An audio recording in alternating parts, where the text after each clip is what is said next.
Welcome back. Today, we're talking about the swine flu pandemic and the steps you must take to be prepared. Joining me is Janan. How are you? Hi, nice to meet you. Now, you're a mom. Yes, I am. Are you worried about swine flu? I'm very worried about it, actually, because they're saying that up to 50% of the population could be, you know, infected with this. And I have 3 girls, 12, 10, and 5. You're going to vaccinate them? Yeah. And this is a recommendation, actually, from the government that you have a month supply.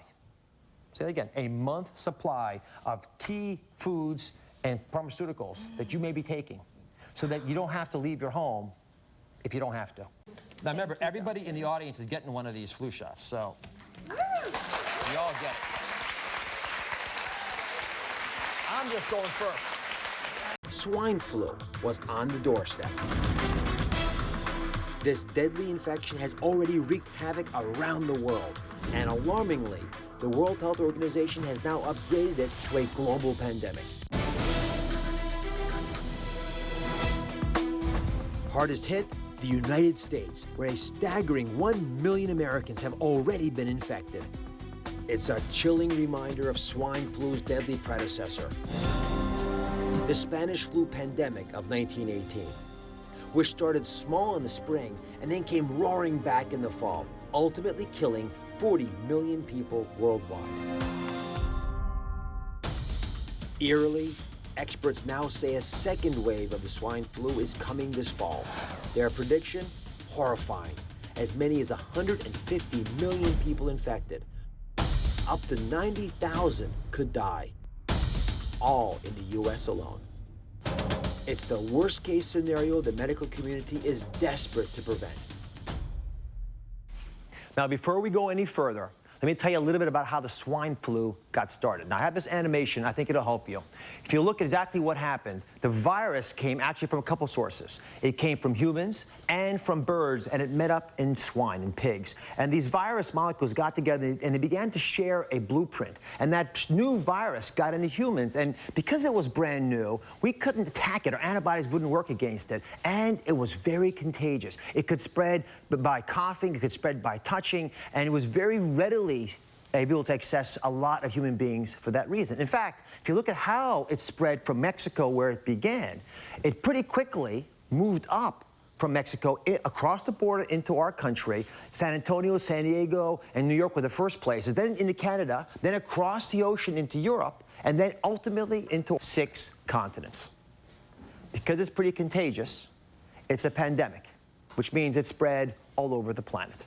Now, I have assembled the best minds in this nation to tell you what you need to know. These are the people who are on the front lines. Dr. Anthony Fauci is the top infectious disease specialist at the National Institutes of Health. Dr. Fauci, obviously no one expects this, and we don't want the worst-case scenario. But give me an idea about how our nation is prepared to cope with the swine flu if it actually spreads as fast as some have predicted. Well, the preparation really consists of 4 things. One is surveillance to see what the pattern that you showed there on the board. The other is what's called community mitigation. The other is vaccination, which is really the key to preparedness. And the other is communication. If you look at things, we always talk about worst-case scenarios. A substantial number of people could be infected, and we know from experience that a proportion of them could get serious disease requiring hospitalization. So you could have a real strain on the healthcare system.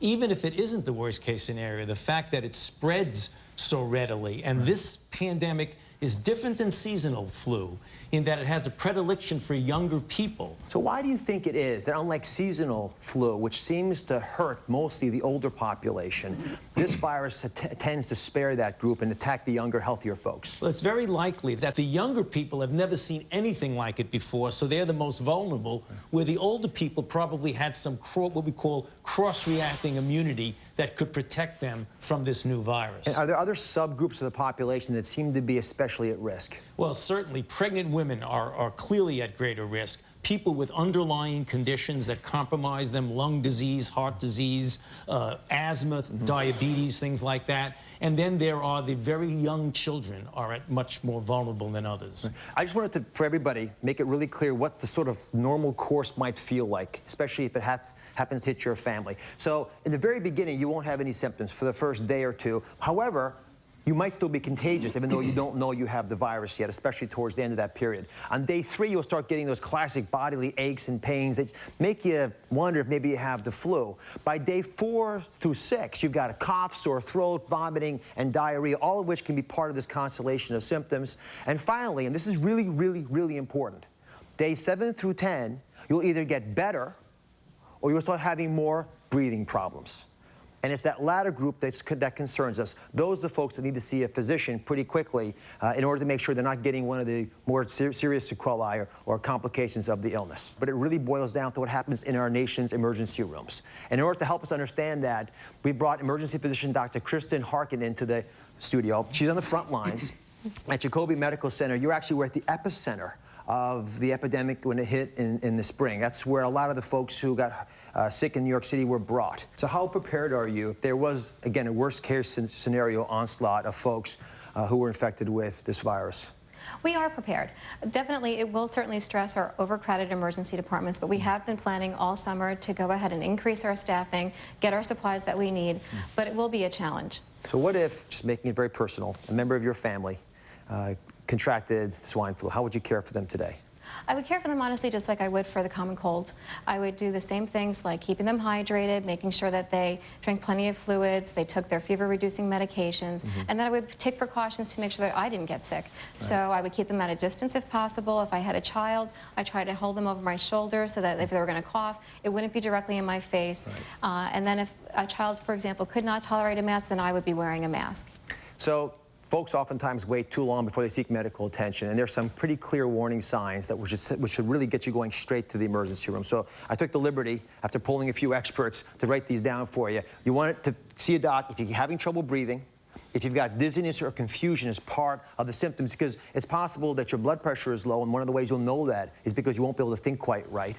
And of course, if you're vomiting so much that you can't keep fluids down. For kids, you have those issues also, but to be more concrete about it, if they're breathing really fast, that's why they can't get their breath all the way in, so they're just going to take lots of small breaths. If they've got bluish or gray skin color, again, it's a sign that they're not doing so well. You want to take them to an emergency room. And this is an important one. If it seems like the child is getting better, but then gets worse again, that's a sign that you have one of the complicating factors surrounding swine flu, and those are the kids ought to be seen early in the emergency room. Of course, if you can't awaken the child, that's sort of the classic sign we look for of a child who's not doing well. Those non-responsive kids urgently have to go to an emergency room. But I want to now transition a little bit and talk about prevention. What can we do to protect ourselves and our families from this potential epidemic, this probable epidemic? And we're going to talk about prevention with Dr. Greg Poland. He's from the Mayo Clinic. He's one of the nation's leading vaccine experts. Yeah, Dr. Oz, this is really an important point here, and that's prevention of complications. And we prevent those in the infection by giving vaccine. This vaccine is going to be made just the way seasonal influenza vaccine is, so we're very confident about it.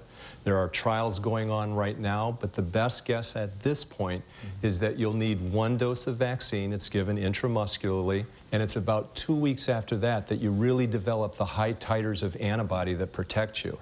The key point about that is not to wait. Once that vaccine becomes available, we really are urging people to get in there and get their vaccine. Well, so everyone's sort of clawing right now at the system trying to find out how to get their vaccines. What takes so long?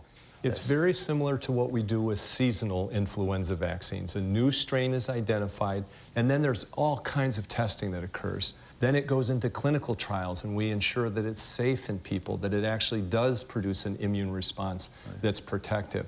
That whole process, from identifying the virus to ready to be at your doctor's office and you be injected, is about a 5 or 6 month time period. So in the back of your mind, as you think about the safety of this vaccine, because it is so new, do you have concerns about some members of the population getting vaccinated?